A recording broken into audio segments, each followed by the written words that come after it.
The Bible describes God and heaven as holy. Holy just means perfect. Now, it's really important to understand that God can't let anything imperfect into heaven. Otherwise, it just wouldn't be heaven.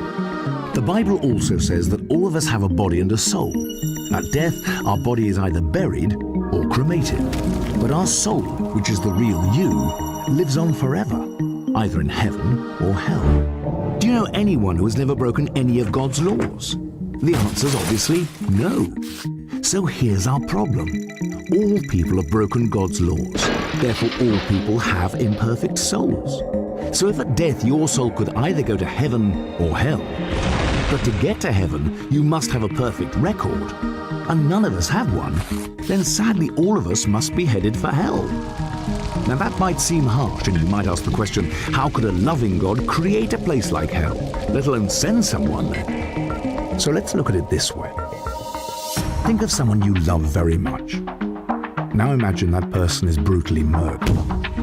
The police catch the murderer, and the murderer pleads guilty in court. But to your horror, the judge says, "This is a really bad thing you've done. But because I'm a loving judge, I'm just going to let you off." You'd be very angry, wouldn't you? Why? Because you know that when someone has broken the law, they must be punished. Otherwise, there's no justice. So you see, hell is not a love issue, it's a justice issue. Have you ever told a lie in your life? Well, the answer's surely yes, even if only a so-called white lie. If you've lied once, then you're guilty of being a liar. Have you ever taken anything that's not yours? For example, have you ever gone to work late or left early and got paid for it? Have you ever used the boss's telephone or photocopier without asking permission, or knowingly taken an office pencil home? This is stealing, of course. Most people have taken something that's not theirs, which makes them guilty of being a thief. Have you ever hated anyone? The truth is that most people have felt anger or hatred in their heart towards others. But what's interesting is the way Jesus redefined murder. He said that if you hated a person in your heart, you've murdered them in your heart, which in God's eyes makes us guilty of murder. So you see, this is the bad news. For the sake of justice, there has to be a place called hell. But there is good news, and this is where Jesus Christ comes in. The most significant thing that distinguishes Jesus from everyone else is that he is perfect. Unlike us, he's not broken any of God's laws. So he has a perfect record, a perfect soul. Picture the scene before Jesus came to earth 2,000 years ago. Jesus looked forward in time and saw you here today. He turned to God the Father and asked him, "Father, I love the people in the world, and I don't want them to go to hell for breaking your laws. Is there a way for them to be forgiven?" God the Father looked at his Son and said, "Jesus, there is one way.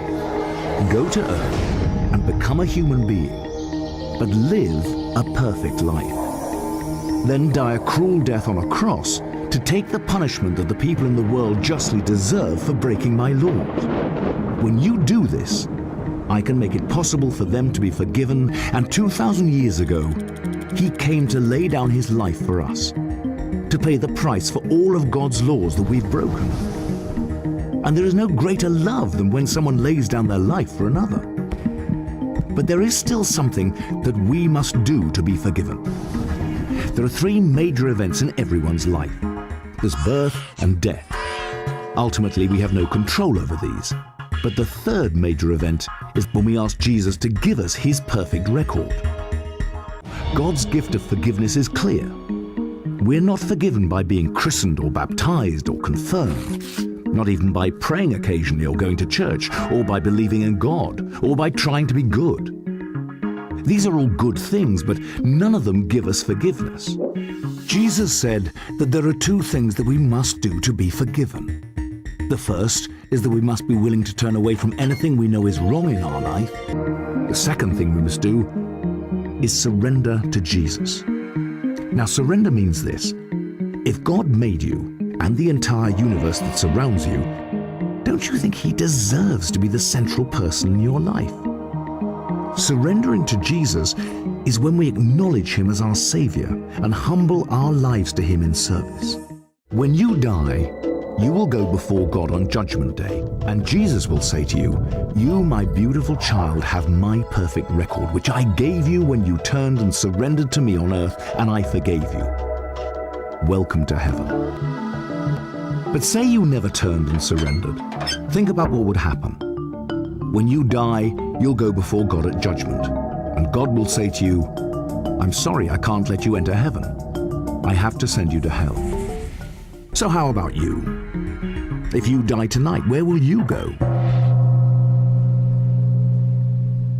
Remember, to get to heaven, you need a perfect record, which you could never have unless you ask Jesus to give you his. To receive this free gift, you have to do two things. First, be willing to turn away from the wrong in your life. And secondly, surrender to Jesus.